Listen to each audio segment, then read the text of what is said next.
You can see I've got a JawJacker here, and I'm coming out with a new product called the Jigging Base. It'll turn your JawJacker into a Jigging JawJacker. So I'm just going to take this rod, get up out of the water. It's kind of shallow here. I'm going to take this JawJacker and I'm just going to fold the legs up. Just going to sit it down over here to the side. And this is the jigging base, and to fold out the jigging base, just pull the legs out just like you do on the regular JawJacker. Let's see, we'll set it up this way. And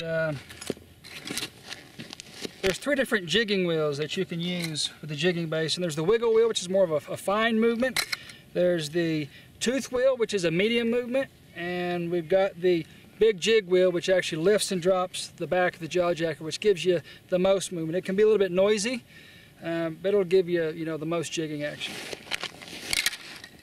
So there's a half-moon shaped shaft that's on the back here of this jigging base, and there are half-moon shaped channels that are in these jigging bases. Let me show you that.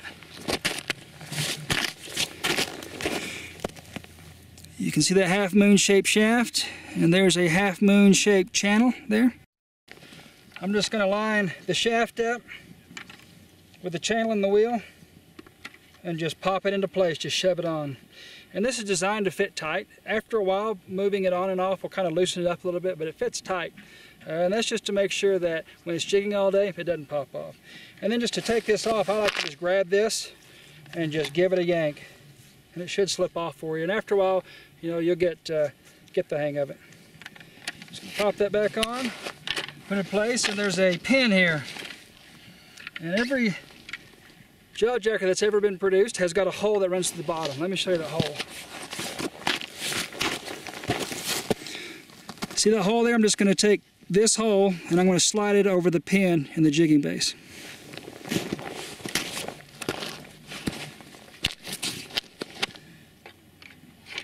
Just going to pop it into place there, and I'm going to take my rod.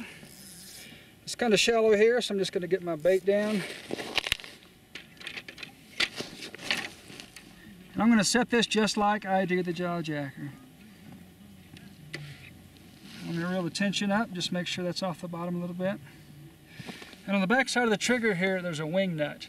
And I like to take that wing nut a lot of times and put a little tension on this, especially when I'm using, the big jig wheel, since it lifts and drops, there's a lot of motion there, just to make sure that motion doesn't set off the Jigging JawJacker. And I'll put a little bit of tension on with the wiggle wheel too, and also the tooth wheel here. There's a switch in the back, and I'm just going to flip that switch on, and it's going to start jigging for me, and that's it.